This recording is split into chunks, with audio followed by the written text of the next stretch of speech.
Hurmatlı menen musulman bir tuğandarım. Buyursa mına sizler menen 2 jumadan beri biz menen koşa küzetip kelatasızlar. Buyursa jıyıntıkta keçesiga mına kelip kaldık. Bu yerde mına her biri sertifikat. Sertifikat İman Meçidi Kırgız Federatsiya, Közelder Federatsiyası menen sertifikat dayardadık. Bu yerde familiyasını жазып, bu yerde adam ne ejekez mınday Braille menen da жазып atat da. Kol menen özünün familiyasının atını okuy turganday bolup tur. Bu yerde kırışça жазды. Mına bu ejekez adı bu yerde oşonda жазып atat.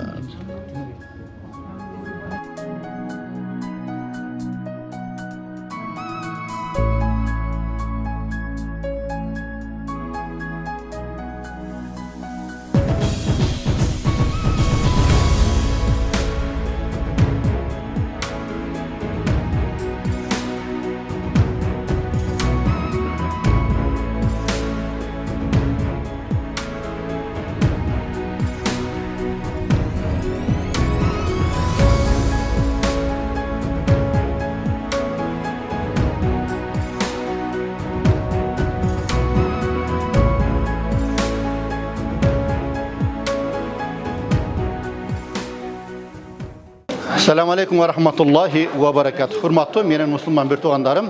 Biz Közelder boyunca 15 gündük seminarımızı başlagan elek. Vakit uçkan kuştay deyit.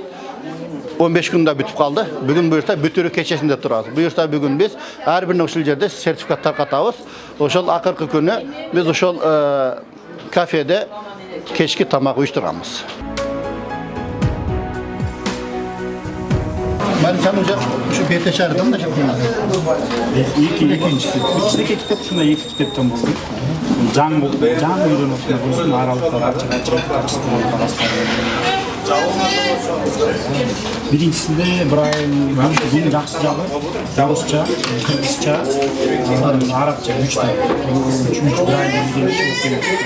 Yemi giyincisine ötkünden hazır işlep görüp, demek öz, ustaz ekoz, bir dersin bayqap, hem giyincisini kitap monda açacağız. Ondan Braylıcası. Mucize şunu can zetimini yapacağız. Kırgızcası. Köz görген adamdaga qaytalay berek notuk şunu çok. Canımda qarab turganda ушул эле текст Seni bulay tutmay. Şunu kellettik. Ringimiz paydalanmak oldu. Tabii ki kırışandan bitiyoruz. Anam köz görgen adam okuyup bitecek. Tuğrama koyuyoruz. Tuğra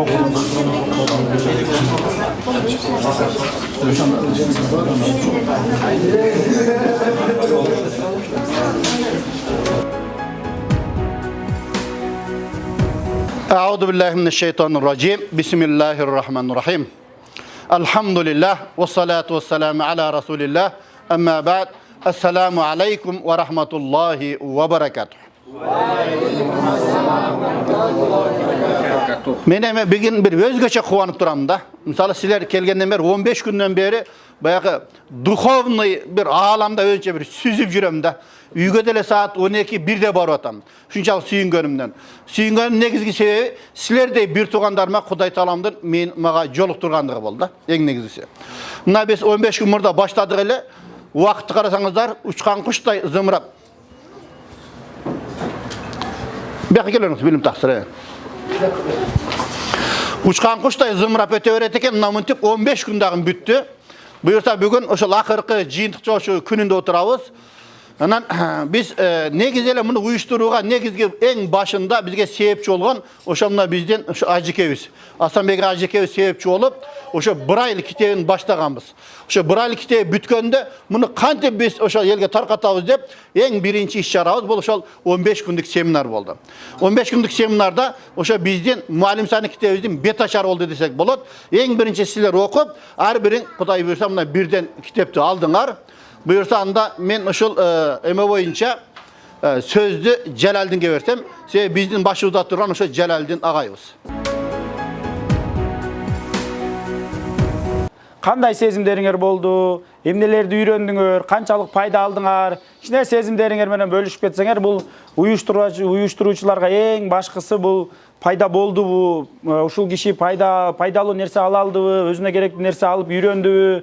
Ошонусу кызыктуу, анан ошон үчүн көбүрөөк эмгектенебиз. Ошого мүмкүн болсо бир 3-4 ооз сөздөн өзүңөр тааныштырып өтүп кетсеңер жакшы болмок эле. Азыр кимден баштайлы? О жанымдагы баладан. Менин атым Азат. Мен ушул 15 күндүк лагерде катыштым. Биринчиден ушул уюштуруучуларга Аллах разы болсун. Уюштуруучуларга, демөөрчүлөргө, агайларга, эжелерге дегендей устазаларга баардыгына тең Алла разы болсун.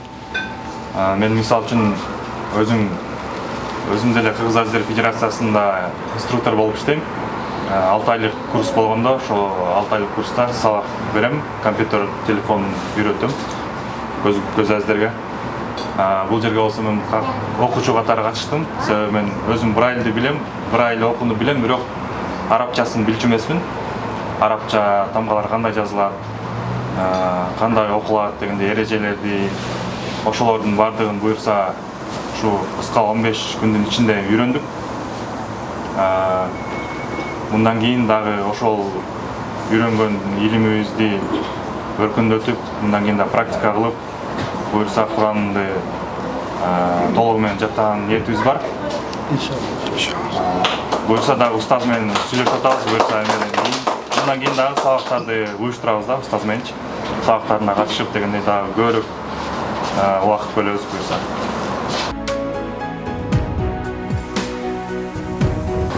Биз мурда угуп жаттасак, азыр колубуз менен окуганга бир аз да болсо үйрөндүк. Дагы да улантып аракет кылабыз, иншалла.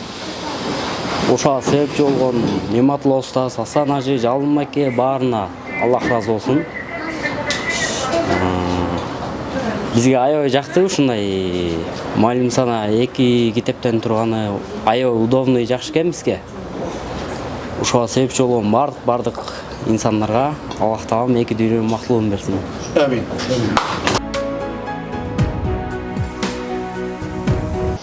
Мен ушу 15 күндүн ичинде таяк менен коркой басып жүрүштү үйрөнгөндүм. Мурун коркот эдим, азыр өз алдынча басып, өз алдында эме кылып үйрөнгөндүм. Анан кичине болсо да Куранды эме кылдым. Анан ушу 15 күндүн ичинде бул ушу үйрөнө албай, ушу жолдо кантип эме жүрүштү ошолорду үйрөнгөндүм. Бир жагынан Жалынбек агайга рахмат, иштериге ийгилик, устаз сизге да ишиңизге ийгилик, өркүндө өсө берсин. Ушинтип көз азиз балдарды кабыл алып окута бериңиздер. Да бир жолу ишиңизге ийгилик. Рахмат.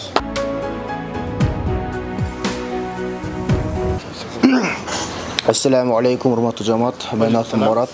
Бардыңыздарга кутман кеч.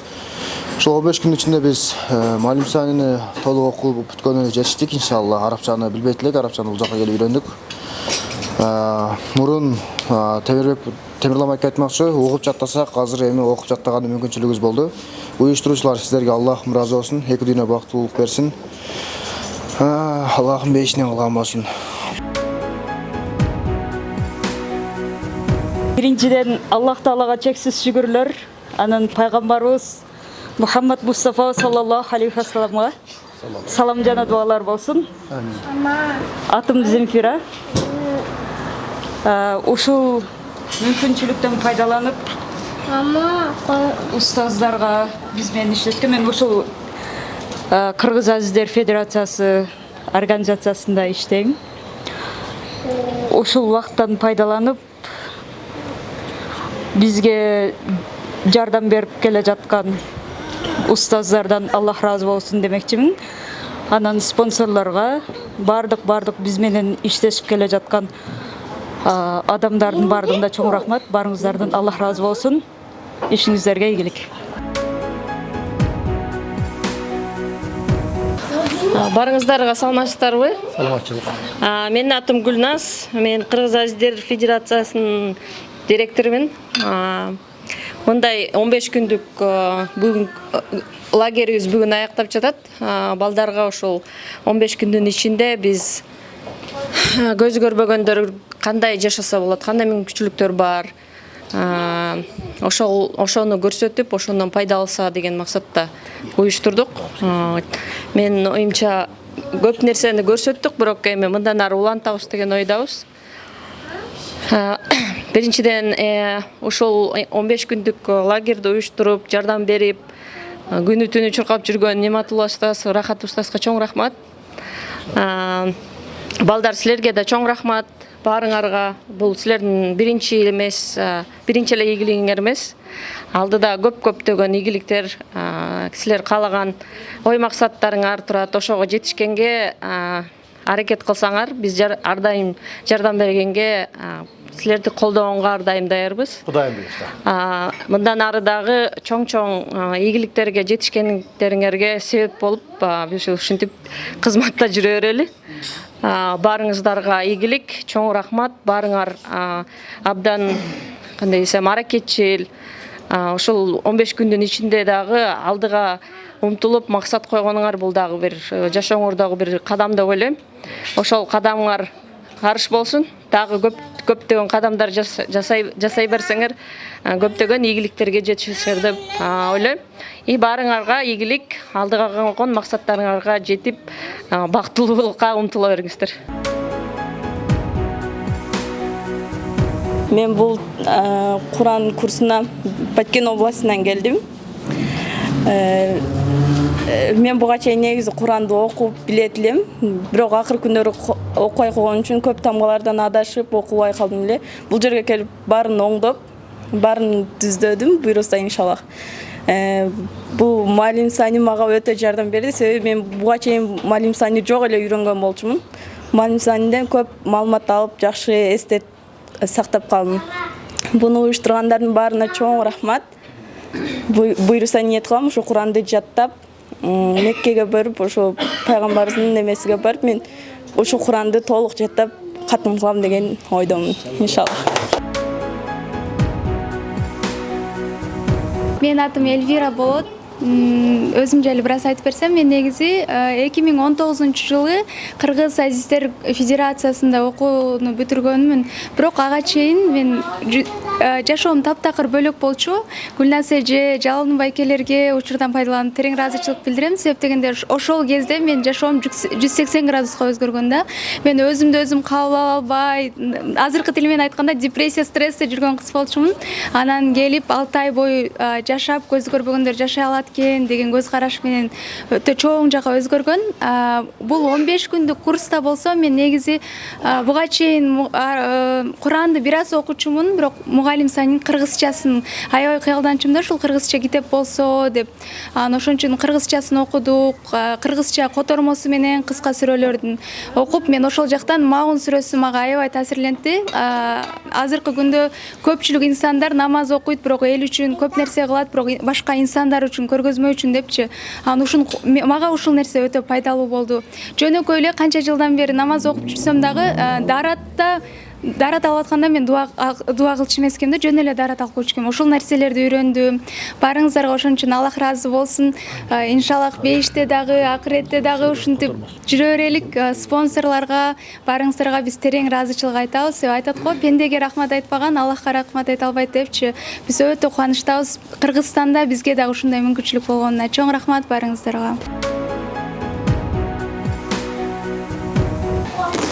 Ассаламу алейкум ва рахматуллахи ва баракатуху. Кандайсыздар? Мен Жээнбекова Назгүл. Өзүм жөнүндө айтып кетсем, мен кичинекей кезимден бери такыр көрбөсөм дагы, бирок жашоо максатым 6 саны амандардай жашоо болчу да. Ошол максатыма жетип келе жатам. Азыркы учурда үй бүлөм бар, бала чакам, жумушум бар, бирок эң жетишпеген нерсе мага ошол Куран болчу да. Качан кайсы таалимге барбайын, кайсыл жерге барбайык, постоянно кыялданчумун, Кудайдан сурачумун. Постоянно бизге да ушундай Брайль арифинде чыкса, биз да үйрөнсөк, окусак, ар бир там Куранды окуганда ар бир тамга сооп берилет эмеспи? Ошол сооптурго биз дагы жетсек деп аябай кыялданчумун.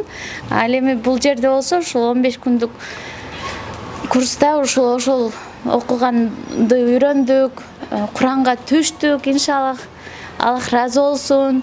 Ушу Брайль арифинде распечатка кылган, ага спонсор болгондорго, баарына, устаздарга, устазаларга Аллах разы болсун.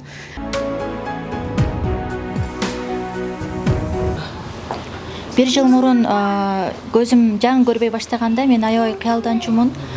Braille тилин, Braille жазуусун үйрөнсөм деп ошону ушул жактан үйрөнүп жашоого болгон көз карашым өзгөрдү. Көп нерсени үйрөндүм. Баарыңыздарга Аллах ыраазы болсун. Устазаларыма, агай, эжекеме эки дүйнө бактылыкты каалаймын. Бул дүйнөнүн да акыреттин да эки дүйнөнүн бактылуулугун каалаймын. Силерге чоң рахмат. Ассаламу алейкум, урматтуу жамаат. Менин атым Басира. Мен өзүм жөнүндө айтып кетсем, мага жакты. Брайлдары мен дагы Braille окудум. Мен Маним-Санини окудум. Мага жакты. Аллах разы болсун устаздарга, устазаларга.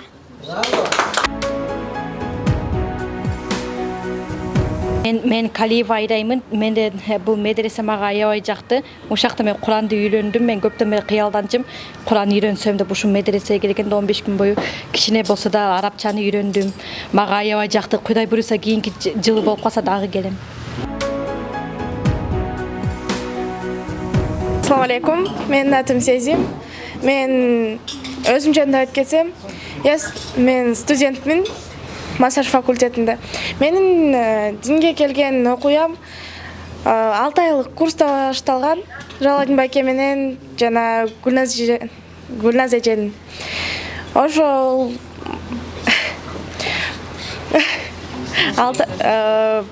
бул 15 күндүк курс аябай мага жакты.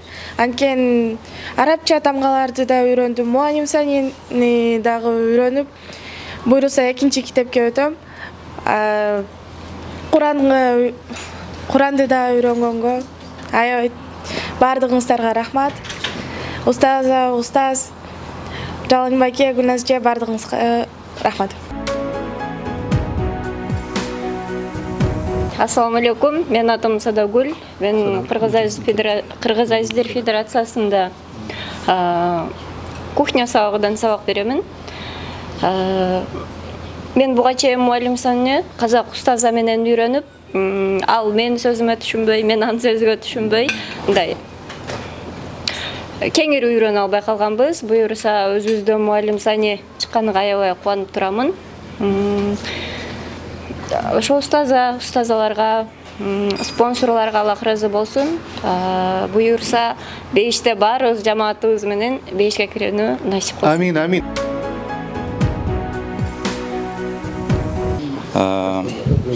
Негизи айтып коет го, баягы шариатта, бизде мусулманчылыкта эки адамга илим жукпайт депчи, текөөр адамга жана уялчак адамга депчи. Мен дагы ушул Кыргыз Азиздер Федерациясында окуганыма 6 жыл болду, бүткөнүмө. 6 жылдан бери ушул спорт менен келатам, паратриатлон менен. Бирок дайыма ушул дене мындай көңүл буруп, булчумдарга, башка физический жакка бура берип, жан дүйнөмө бир нерсе жетишпей атканын байкапмын. Ушул Ниматулла устаздын сабактарына катышып, көп нерсени түшүндүм. Адам физический көп нагрузка кыла бергенде жан дүйнөнүн руханий неме жетпейт экен да. Мисалы, илим, ошол нерсе дагы болбосо, адам не айтканда бош эле бактай болуп экен да, боштук болупчу. Ошол нерсени баштап эметтим, байкадым. Анан ушу Азат байке буйруса, Жалын байке, Темирлан, Жылдызбек байкелер болуп, ушу Ниматулла устаз менен дагы жумасынан бир ирет сабакка келип катышып, дагы да үйрөнөлү деп атабыз. Анткени илим бул түгөнбөйт. Илимди үйрөнгөн адам баягы көп нерсени түшүнө баштайт экен да жашоодочу. Ошон үчүн илим алалы барыбыз. Барыңыздарга чоң рахмат, устаздарга, устазаларга, демеушүлөргө баарына Аллах ыраазы болсун. Буйруса иншалла бейиште да ушундай дасторкон үстүндө отурганда Аллах таала насип этсин баарыбызга. Ассаламу алейкум, урматтуу жамаат, барыңыздарга кутман кеч. Мына буйруса 15 күн мурун ушул жерге жаңы келип барыбыз. Кайсыл жака болбосун жаңы келгенде момоюп, мындай башкача элек, бир айтор эч нерсени билген адам элек. Азыр болсо сезимдерибиз койнубузга батпай, энергиябыз ичибизге батпай, үйрөнгөндөрүбүздү айтып жеткире албай, кыскасы өтө кубанычтабыз буйруса. Бизге ушул кубаныч тартуулаганыңар үчүн Кудай таалам силерге да ушул бейиште иншалла ушул кубаныч тартууласын. Амин. Буга чейин мен негизи бул курстарда маалыматым болчу, билчүмүн, бирок келгим келчү эмес негизи. Бирок Алла таалам хидаят берип, мына Кудайга шүгүр, дин аралашкандан кийин бул жак мени аябай өзүнө тартып калды. Мен да калгым келип калды. Биз азыр ойлойм 6 айлык курстун башталышы менен таныштык деп. Буюрса 6 айда ушунун баарын үйрөнүп кетебиз деп ойлойм. Анткени мен жашоо көз карашым өзгөрдү бир аз болсо дагы. Башым жерге салып басчумун, кичинекей таяктар кармап эле басып кете берчүмүн, бирок эптеп септеп жана гайри кечектерге окшоп деп. Ошентип баса берчүмүн оң келген нерсе менен. Азыр мындай түз болуп, мындай өзүмчө Юсуф алейхиссаламды элестетип басып калдым. Мен бүт элекмин, кол чаппай тургула. Кубанычымды сөзүм айтып жеткире албайм. Малим саниге түштүм. Туурасын айтайын, бир 49-50 бетке келдим. Ошон үчүн силерден үзүр сурайм. Негизи 2 сонду бүтүшүм керек эле. Өзү Куран окуп жаттагам, бирок ушу Куранды окуп жатташым керек да. Анан ушул берген тамагыңыздарга, убактыңыздарга, бизге кетирген энергияңыздарга ыраазы болуңуздар. Урматтуу эжекелер, агайлар. Бул нерсеге көз азыр күйүш деле азыр оңой эмес. Чын айтам, чын.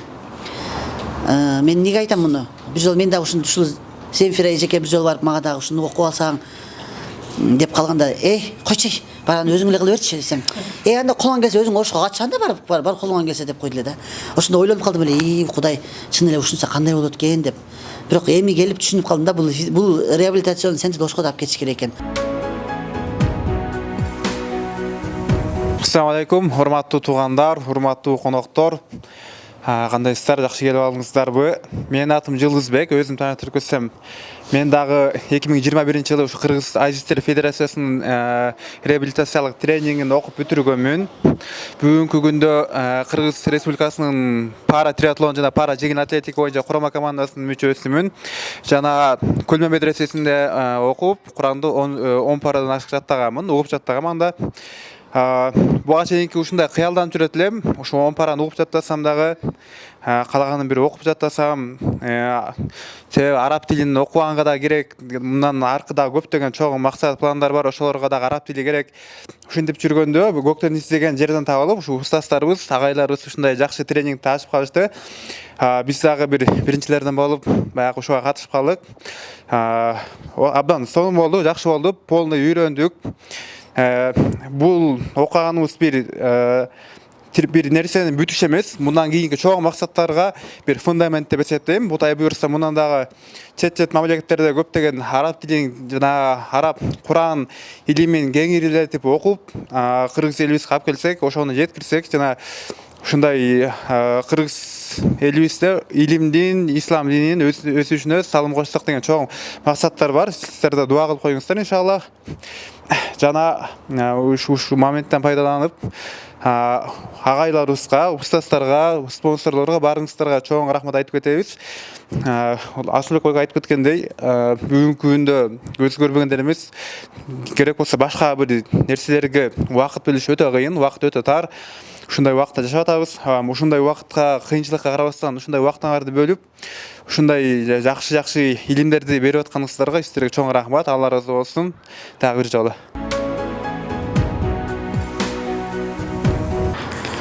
Ассаламу алейкум ва рахматуллахи ва баракату. Меня зовут Фархат. И хочу сказать чоң рахмат устазам, учителям за то, что обучали нас тростью пользоваться, как Курану обучали. За эти 15 дней я обучился пользоваться тростью в общественных местах, как надо себя вести. Уже, иншалла, скоро начну читать Куран полностью. Вот. Еще раз хочу сказать чоң рахмат, Алла разы болсун.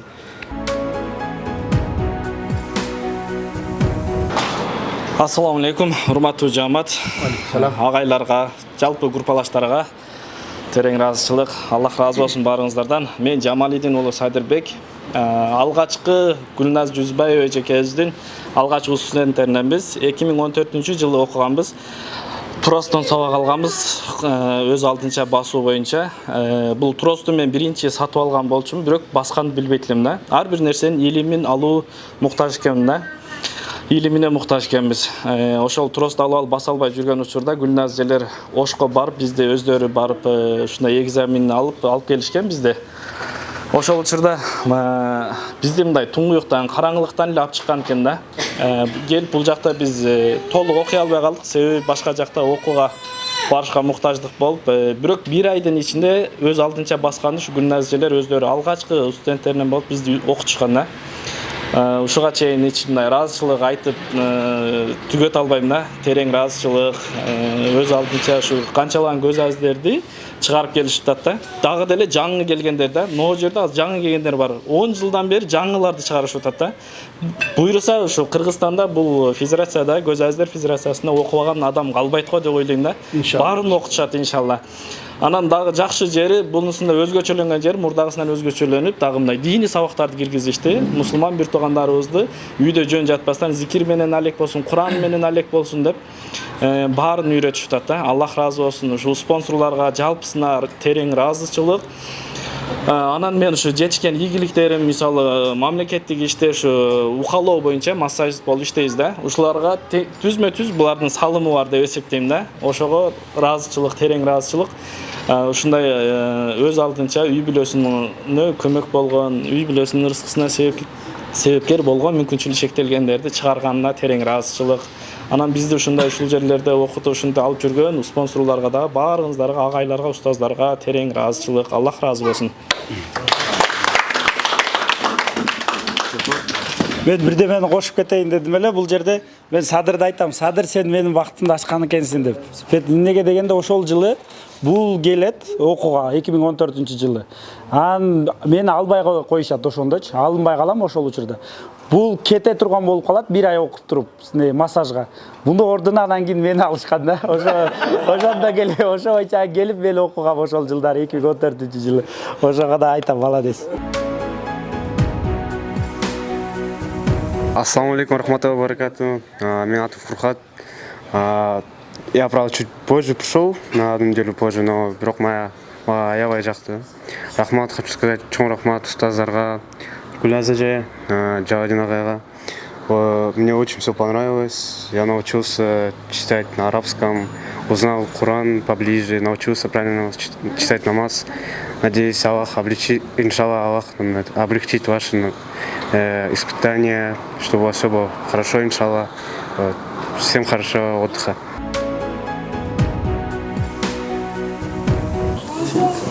Ассаламу алейкум рахматуллахи ва баракатух. Мен атым Баяман. Мен биякта көп ишке үйрөндүм. Негизи мен билбечимин да, кантип турус менен басканын. Караңда көрбөйм да. Ошондо билечим да, мен жетелешчи. Мен билдим кантип караңда басканын. Иншаллах мен Кудай буйрса Куран билем, жаттайм.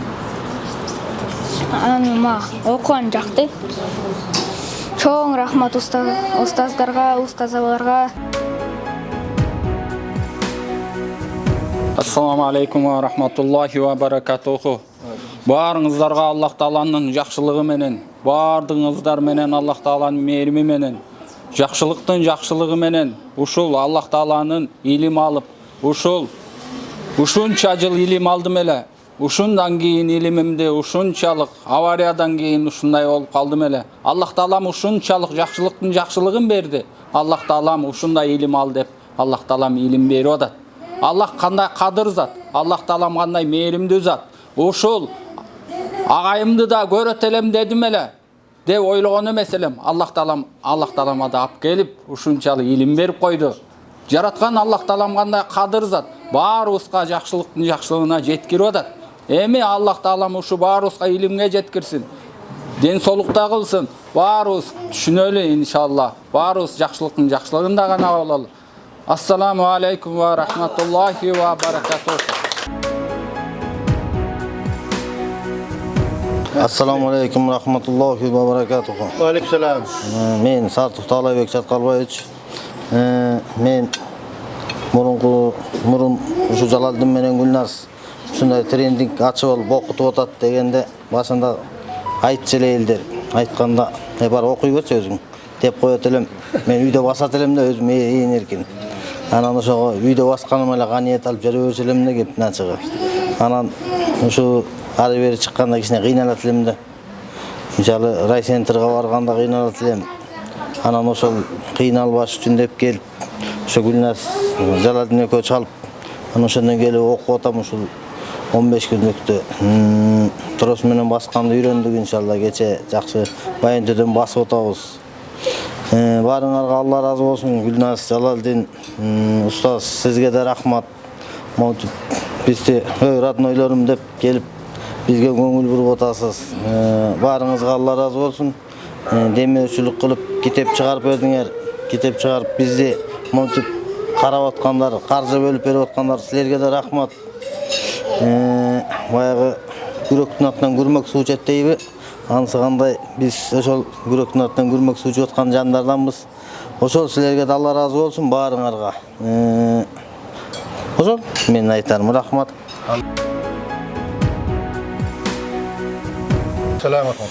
Урматтуу туугандар, бүгүн чынымен эле жараткан Алланын жакшы көргөн күнү деп айтсак болот. Себеби мына азыр балдардын баары сүйлөштү, устаздар сүйлөштү. Бардыгы ичинде болгон чыныгы ниетин айтышты да. Чыныгы дүйнөсүнүн ичинде дүйнөсүн ачышты бүгүн. Сиздер дагы өзүңөрчө сүйүнүп отурасыздармы байкадык. Себеби сиздер дагы турмуштагы дагы бир бийик деңгээлге жетип, кандай бир дагы жогорку деңгээлге жетип, өзүңүздөр ишенип, биз ушу коомдун толук кандуу мүчөсү экенбиз деп өзүңүздөр ушуну далилдеп койдуңуздар да. Мен сиздерди барган жердин баарына ушундай үлгү катары көргөзөм да. Канча биздин көзү мындай алты самаан деп кимиңиз айтып кеттиңиздер, ошолор Куран китепти кармай элек, араб тамган жаза элек. Таяк эмес эчтекени мындай эчке чыгып аракет да кылышпайт да. Телефон кармагандан башкачы. Ошолорду мен айтам, оң жак сол жагыңарды карабайсыңарбы деп. Мына мен ушу мына дөмөрчү болуп калган себебим ушундай сизге окшогон кишилерди Кабатулла Байтулланын жанынан аялым экөөбүз баратып, ошол кишилерди көрүп, таягымен кетип атып ошол жерге умура жасап атканын көрүп алып, мен таң калып, жараткан Аллага ошол Байтулланын Кабатулланын жанына туруп, көз жашым төгүп ыйлагам. Катымкыдай ыйлагам, жараткандан сурангам ошондо. Жараткан Аллага кыргыздын балдарына да ушундай бакыт буйрур деп. Бир жылга жетпей мага Ниматулла жана Аллах Таала буйрду. Мына өткөн жылы мына Жылдызбек барды. Мына бизден 12 киши барды, Демулла. Жалпы канча? 13 киши барды өткөн жылы. Быйыл да ушундай ниетибиз бар. Туугандарыбыз жакшы Аллах Таалага ниетиңерди коюп, илим билимиңиздерди бышыктаңыздар. Кудай бурса Аллах Тааланы суранайлык. Ушу бизге умура буйрусын кошо чогуу барып келелик. Амин. Кабатулла Байтулланын жанынан Мухаммад саллаллаху Медина шаарынан биздин тузун буйруп, ошол жерде биз ошол ыйык жерлерге барып, зыярат кылып, Аллах Тааланын алдынан барып, дагы көп нерселер сураныш кылып келелик туугандар. Эми бүгүн жакшы күн, Кудай бурса, азыр мына сертификаттар тапшырылат. Бизге силердин буларга татыктуусуңар. Ошонун ичинен да мен айтып кете турганым, дагы үлгү кыла турган киши бул Жалалдин. Кайда жүрөт? Бул дүйнөнүн чемпиону. Мына бул жерде канча балдар отур, спортто иштеген. Мен Гүлназма балдар бул киши да спорт менен жүрөт. Мына азыр кандай чоң жакшы иштерди кылып атат. Жакында Кудай бурса реабилитацион центрлерди ачабыз, Жалалдин. Аялдарга өзүнчө, эркектерге өзүнчө ачабыз. Оюбуз бар мына ош башка жактарда тартканга, адамдар. Кудай бурса ушуну аракет кылып жасайбыз. Бул баарын Алланын ыраазылыгы үчүн кылып аткан ишибиз. Бири-бирибизге жардам берген ишибиз. Себеби биз бир туугандарбыз, кандай болгондо жараткандар бизди бир тууган кылып жараткан. Биз фамилия атыбыз башка болгону менен Аллахтын алдында биз баарыбыз бир туугандарбыз. Биз эч кандай ортодо бөлүнүш болбойт. Карабызбы, акбызбы, жашылбызбы, көкпүзбү айырмасы болбойт. Ошон үчүн мына Жалалдин мен көп жерге азыр үлгү катары көргөзүп жүрөм. Мына көргүлө, дүйнөнүн чемпиону. Колуңар, бутуңар бүтүрүп спорт залга түшкөндөн коркосуңар деп. Ошону мен айтып жүрөм да, ошону. Эми сөздү устазга берейин. Жана официально сейчас өтөлө. Программаны. Туугандар, бул жерде мына Ажеке турат, баягы биз айтат го, кимде ким элге разы болбосо, Аллахка разы болбойт дейт. Бул Ажеке менен былтыр барганбыз, былтыр ошол көз азиздерден 6-ону, дудуктардан 6-ону, 12 киши, анан дагы бир котормочу менен 13 адамды бул Ажекебиз өзүнүн чөнтөгүнөн алып барып келген. Анан бул жерде ушул Ажекеге мен таң калганым, жылда барып Аллах Тааладан мен отчет тапшырам дейт. Кабанын жанында туруп. Allah'ım mına şunday işlerdi kıldım. Şunday жаңылык менен келdim. Allah'ım menin жақсылықтарымды kabul kıl. Keyingi yıl dağın kelem dep Ka'banın janында Allah Taala uada berip turan eкен keledi eken da. Бuyursam быйылкы жылга дагы уада берген экен. Адражеке менен сүйлөштүк эми бул сыр бойдон турсун. Кудай буйрса быйылдан көптөгөн бир жакшы иштерибиз бар. Буйрса Кудай буйрса дагы бир команда болуп туруп буйрса барган аракет кылабыз. Кийинки эмелерде дагы аны көрөсүздөр. Анда Жалалдин.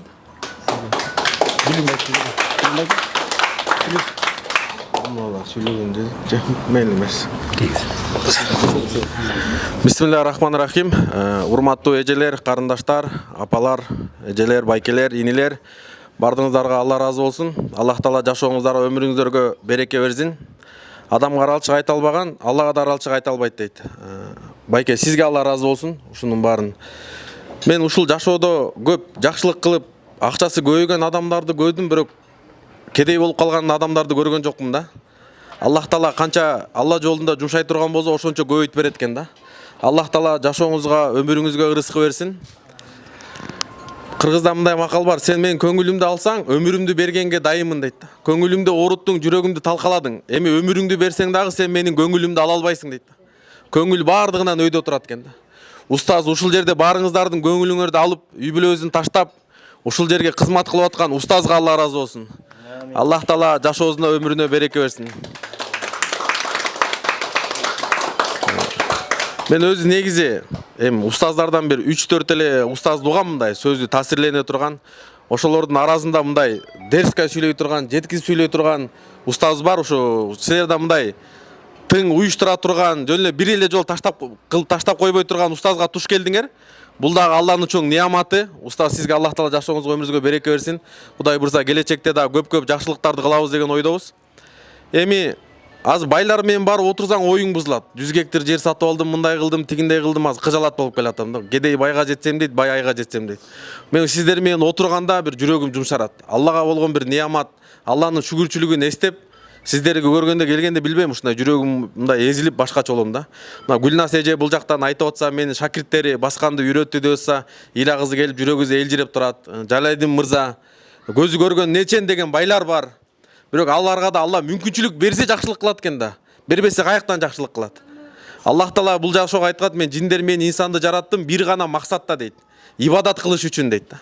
Дүйнө чогултуш үчүн эмес, үй бүлө чогултуш үчүн эмес. Эгер бул дүйнө вечный болгондо, анда биз кейизек болмок экен да. Биздин максат Алланы ыраазы кылып бейишке кириш. Мына бүгүнкү сиздердин ушу кылып аткан ишиңиздер, Куран жаттап аткан, мына мен 10 пара Куран жаттадым десе мен уялам. Сүйлөзөк тилибиз быдылдап сүйлөйт. Акчабыз бар, ден соолугубуз бар, бирок бир пара Куран билбейбиз да. Кудай буйруса иншалла белди бууп атабыз да мында. Bundan дары мен болгон күчүмдүн баарын ушу көз айстерди 12 миңдей деп Жалалдин мырза айтты. Ошолордун баардыгын чогутуп, Кудай бурса биз муну киргизсек аягына чейин таштабайбыз иншалла Алла ыраазы үчүн. Кудай бурса ким Алла ыраазы үчүн чарчабайт. Ушул жакта үйлөнө тургандар болсо мен ошолордун баардыгына өкүл ата болуп бергенге дайыммын иншалла Кудай буйруса. Карындашыбыз болобу, эжебиз болобу, Кудай буйруса келечекте мынакей бул жактан дагы мотивация болсун деп айтканбыз. 30 пара ким Куран жаттаса ар бирине бирден үй алып беребиз дегенбиз. Кудай буйруса. Алла разы болсун. Анда туугандар, эми бул жерде негизи айта турган маселе, ушул жерде бизге кол кабыш кылып жардам берген Алла разы болсун. Анан бизде ажекебиз дайым эле любой нерсени айтсам, ошол замат канча керек деп эле берет да.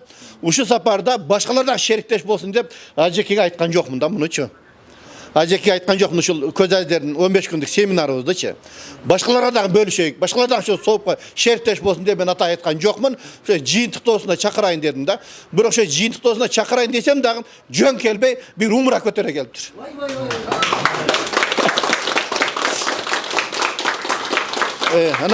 Анан бул жерде ошол биз 15 күндөн бери сак бердик.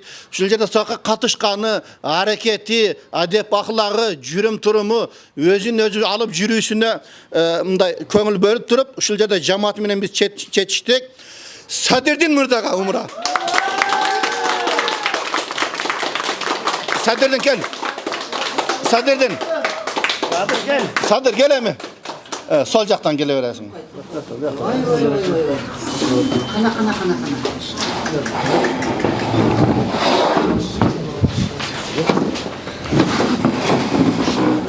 Берешен инсан каерде болсо берешен экен да.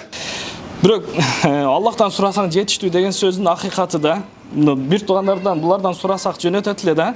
Чындыгында акыйкатта жөнөтөт эле, бирок Аллахтан сурай берейин, Аллах жөнөтөт деп жүрдүм эле. Бирок мен булардан сураган жокмун, Аллах чындыгында жөнөтүп жатат да. Аллах пайгамбар саллаллаху алейхи вассалам чындыгында мухаббат кылып жүргөнмүн, эңсеп жүргөнмүн, кыялданып жүргөнмүн, бирок кече дагы сураган, кыялың эмне депчи, бирок Аллах мүмкүнчүлүк бербеди да. Тилим учунда турат, айта албайм да. Бирок мени бүгүн Аллах Таала ушуга жеткизди. Аллах разы болсун. Бул Аллах берди чындыгында, себепкер кылды. Бир туугандарыбыздан Аллах разы болсун. Тапкандарына Аллах береке берсин. Үй бүлөсүнө тынчтык, саламатчылык берсин. Зурияттарынан бүткүл алама дин жеткизе турган салих, салиха, хафиз, хафиза зурияттардан Аллах берсин. Чоң рахмат. Аллах разы болсун. Күзүндө дагы бир экзамен алабыз. Ошолордо экзамен алганда ар бир областтан бирден дудукка, бирден умра койду ажекебиз. Машалла. Иншалла, Кудай буйрса. Анан ошон менен эле тим болуп калбастан, эми ошол жерде дудуктарга барганда жөн эле барып келе беребиз боору болуп. Көз азиздерди дагы бир камтып кетели деп туруп, буюрса биз сүйлөштүк. Буюрса былтыр дагы ошол Абдышкүр устаздын эмеси болгон, баягы Өчпөс өмүр деген китебинен биз конкурс өткөрүп туруп 6 умра болгон да. Анда ошол Бишкекте, Кыргызстан боюнча 6 болгон. Буюрса ошол ар бир областта ошо дудуктар менен барганча бирден көз азизди кошуп туруп 7 областка буюрса 7 умра болду. Ошондо буюрса былтыргыдай бир командабыз менен биз менен кошо ушу ар бир областтан бирден дудук, бирден көз азиз чогуу умрага барат. Иншалла, Кудайым буйрса. Өзүңөр байкаган болсоңор, балдар менен ушунча күндөн бери семинарларды өтүп атабыз. Азыр белгилеп өтчү нерсебиз эң башкысы мына могу жакта көз көргөн кишилер турат. Билим байке, ажике, могу дубалдарды карасаңыздар, эмнелердин сүрөтү бар экен? Айтып коюңуздарчы. Биздин дубалдарда эмне сүрөттөр тартылган бар экен, дубалдарда, картинкаларында. Бүркүттөрдүн, бүркүттөрдүн.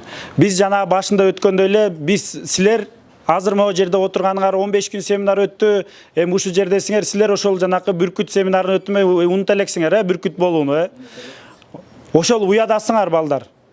Ошол эле уядасыңар кыздар, силер эми Алла Таала насип кылып, мына эми кетип атасыңар, барасыңар, эми ушул жерден алган илимиңерди, билимиңерди, канча алган кичине болсо дагы алган маалыматыңарды аны насип кылып башкалар менен бөлүшкүлө.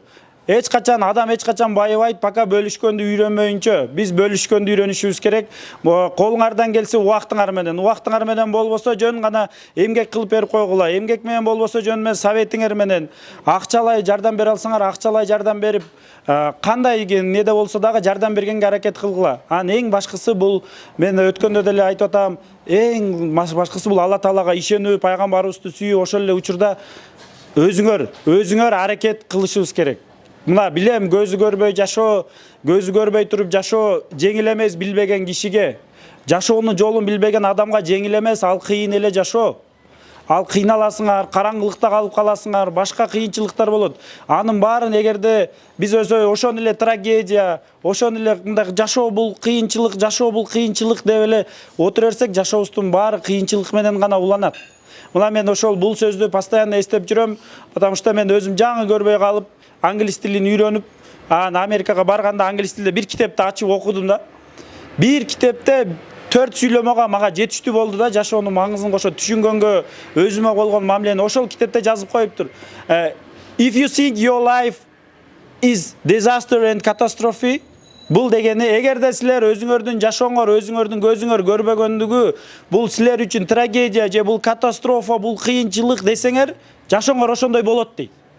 Эгерде силердин көзүңөр көрбөгөндүгү, бул жөн гана физический особенность. Бирөө семиз, бирөөнүн бою кыска, бирөө арык, бирөөнүн көзү сары, бирөөнүн көзү кара, бирөөнүкү көк, бирөөнүн чачы сары, Ошондой эле физический особенность кылып, ошого шүгүр кылып жашаганды үйрөнсөңөр, жашооңор жакшы, жашооңор ошондой жаркыраган болот дегенди окугам ошол китептен. Ошол китепти, ал китеп ошол көз азиз кишилерди кантип өз алдынча ак таякты кармап басууну үйрөтүү деген китеп. Бул көз азиз киши жазган китеп аныч.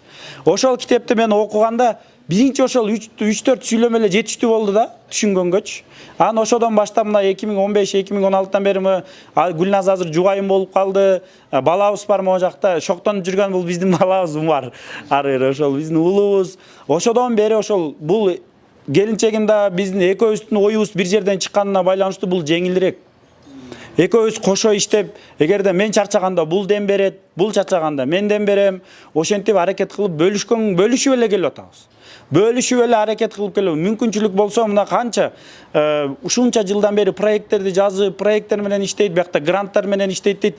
Биз чынын айталыбы, мына Гүлназ менен ачык эле айтабыз, биз международный гранттардан бирөөсүнөн да алган эмеспиз. Международный грант алып колдонгон эмеспиз. Эмнеге дегенде бир грант, бул Европейский банктын грантын алып колдондук. Бул жөн гана ал гранттын программасы мондай болчу. Местный Кыргызстандагы бай кишилерден, Кыргызстандан чогулткан акчаңарды 50 000 еврога чейин. Ошондой чогулсаңар, ошону жөн гана көбөйтүп берип койгон аларчы. Бул биз башынан келип аткан максатыбыз бул.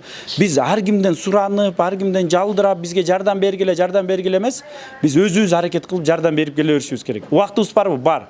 Колубуздан келет, мына балдар, кыздар, силер аябай. Силерге мен ар дайым выпускнойлордо айтам, силер менен сыймыктанам. Силер жөн эле көз азиздер эмессиңер. 12 000 кишинин ичинен ошол решенияны кабыл алып, бул жака келип окуйм деген геройсуңар силер. Силер ошол бүркүтсүңөр, ошол эми балдар мына үйрөндүңөр бүркүт болуп учканды, башын кандай болгонду, эми ошондой бүркүт болуп учкула. Бүгүн бул жерде отурганыбызды бул бүркүттүн сүрөттөрүчү, өзү эле белги да, бул тандап атканда биз караган эмеспиз, бул жерде бүркүт барбы жокпу депчи. Бүгүн көрсө бүт жерде бүркүттөр туруп калыптыр. Ошон үчүн силер аябай чоң бүркүттөрдөн болгула. Биз көп Кыргызстанга келечекке кызмат кылышыбыз керек. Бул жерде мына кимдин Асылбекке постоянно айтам, Асылбекке Басираны көргөндө айтам. Биз Басира кызыбызды да көз көрбөйт да. Бул биздин азыркы бүгүнкү күнү жасап аткан эмгегибиздин үзүрүн ошол биздин өсүп келе турган жаш муун көрөт. Алар бизге окшоп жана кыйынчылыкты көрбөсүн, алар үчүн эшиктер жабылбасын. Бул жумуш кылам десе, компаниялар эшигин жаап коюп, жок сен көзүң көрбөйт. Алар мыйыл көчөдө тилемчилик кылганга андай болбосун. Биз ошолорго мүмкүнчүлүк түзүп бергенге аракет кылышыбыз керек. Силердин баарыңар менен сыймыктанам. Баарыңар молодец. Ишеничибиз аябай чоң. Силердин арты силерге ар дайым балет этип турабыз. Ар дайым ийгилик каалайбыз. Молодецтер. Силерден көп нерсени үмүт кылып, көп нерсени күтөбүз. Жалайдин аке мен Гүлназ эжеге умрага жолдомо бергенбиз, Кудай буйрса бар элек. Ошого анан мен ал кезде умар бар беле жок беле эсимде жокпу, качан кандай качан пайда кыла койдуңар дегенден. Кудай буйрса ошо 2 билет немеге, путевкага, жолдомого умарды ошо кошуп койгуга. Баарыңардын атыңардан кызмат кылып атат, барып. Амир саптар дуа кылса, Жалайдын мырза барып, ошол жерге барып, Гүлназ эже барып, дагы энергия алып, күч алып, ошол жакта барыңыздар да пайгамбарыбызга салам айтып, Кудай буйрса дагы көп иштерди эме кылганга насип этсин. Сиздердин мына билимге алган умтулуңуздар, сиздердин ушу турмушта кандай болгон күндө да жашайм деп кылган аракетиңиздер, сиздерге ошо Аллах Тааланын ушундай беримдүү кандай бир өзүнчө бир мүмкүнчүлүк бергени. Сиздер мен ошону эмне каалайт элем. Мына бүгүн бардыңыздар бирден сүйлөп чыктыңыздар. Бардыңыздар Аллах Тааланы айттыңыздар. Бирөөңүздөр да унуткан жоксуңар, баарыңыз Аллах Тааланын жөнүндө айттыңыздар. Алдыма терек максатыңыз эмнени айттыңыздар. Баары Куран китеп жаттайлы дегенди айттыңыздар. Дагы эмнени айттыңыздар сиздер? Ошо Кабатулла Байтуллага алып келсем дегенди айттыңыздар. Умрага алып келсем, ошо Аллах Таала ошо тилегиңиздерди кабыл кылсын. Амин. Ошол Кудай буйрса быйыл ошол бир бөлүңүздөр менен барып келебиз.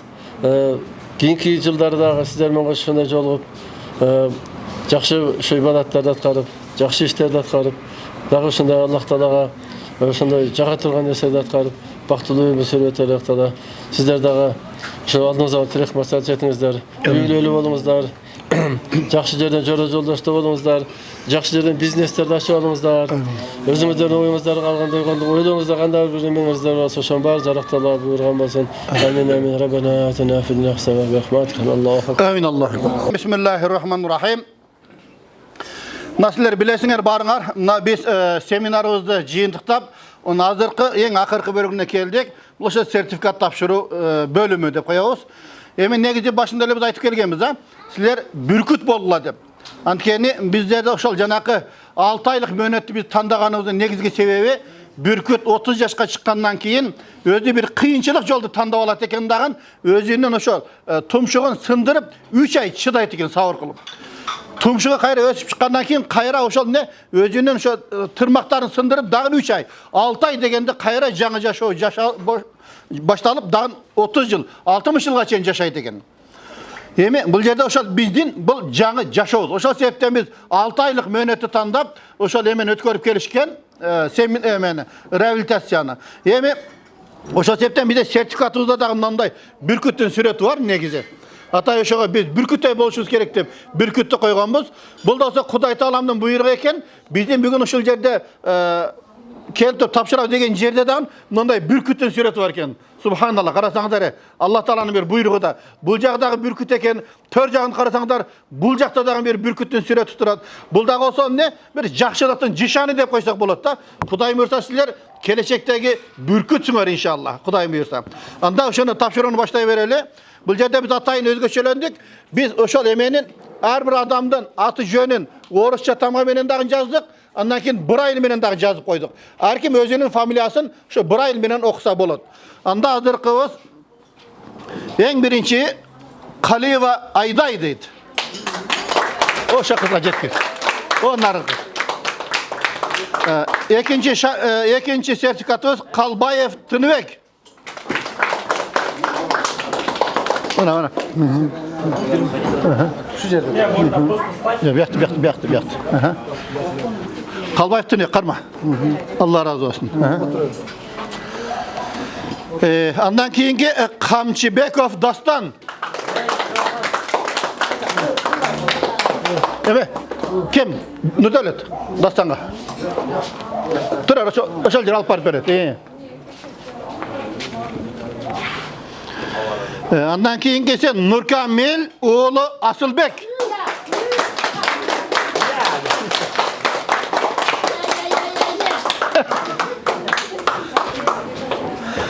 Andan keyingi sertifikatımız Jirgalbek oğlu Cıldızbek.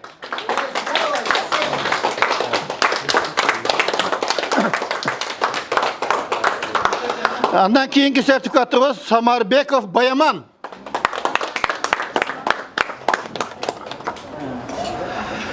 Andan keyingi sertifikatımız kim? Toktobal Azat. Toktamasıp beken Azat. Maşallah. Aytbayev Furkat.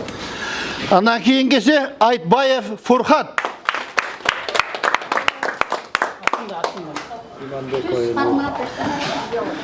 İmambekova Elvira.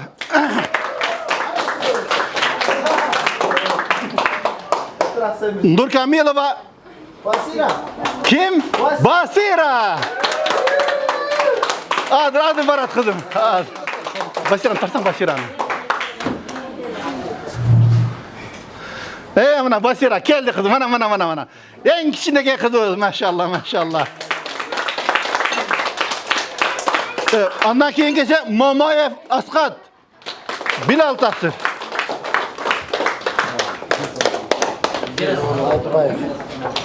Ondan keyingisi Aytbayev Farhat.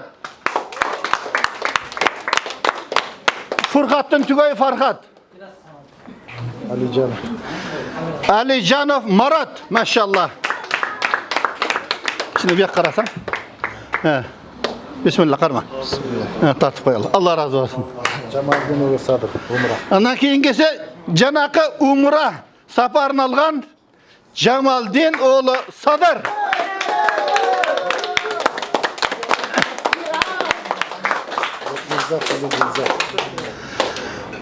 Bek Mirza kızı Gülzat.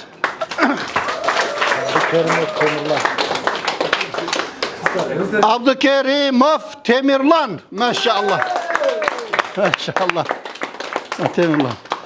Buyursa bu sertifikatın faydalı olsun. Artık Bayeva Sezim.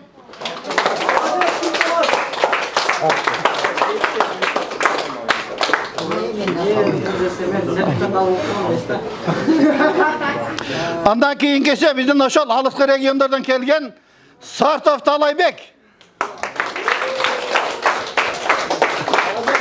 Bismillah. Allah berekeli kılsın. Keyingisi bizden aşağı 3 balanın enesi Cembekova Nazgül. Vraç, masajistka.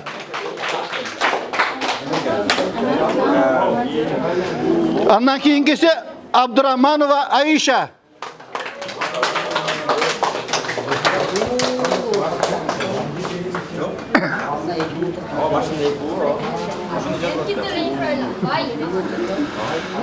Mına jigitler, şunu menen bizden bugünkü 15 günlük sağımızda jıyıntıkladık. Kudayım buyursa Allah'ın ilminlerge Kuday talam bereke versin.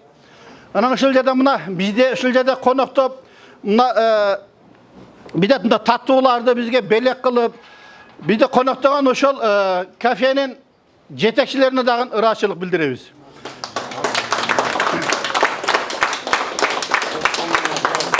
Oşa bu жерде biz murda günü kelip süйлöşkönde bir de şu skitkasını berdi, skitkadan sırtkarı mına tatlılarda dagın bizden belek bolsun dedi. Allah Taala razı olsun. Mına bu жерде körüp turasızlar.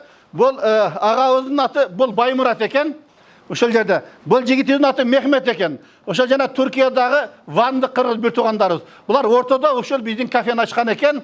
Кудайым буйрса, дамдуу экен. Эми башка ошо эфирде көрүп аткандарды эле чакырат элек иншалла. Ошол биздин кафебизге келип туруп дамоо тийип туруңуздар иншалла. Алла разы болсун иншалла. Анда дастарканга бата кылалы. Жебиттиңерби? Жейлектер жебасın анда. Кичине күтөлө анан дуа кылабыз. Буюрса ошон менен meşitke kayra barasınlar. Bugün meşitke jatıp, ertemenen zaftarakta kılanan yolga çıgasınlar.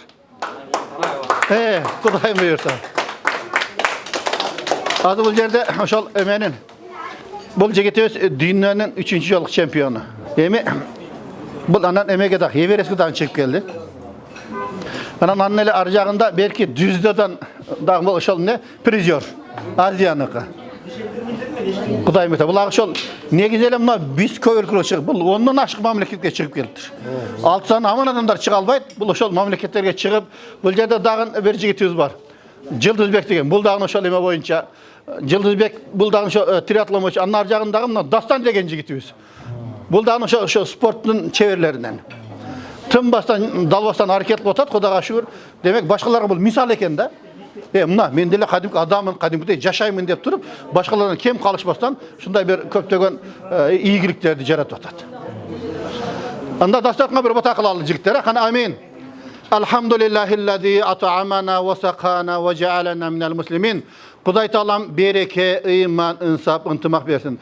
Kuday Taalam uşul jerde kelip 15 gün sabak alıp sertifikat algan bir tuğandarımdan niyetlerini kabul kılın.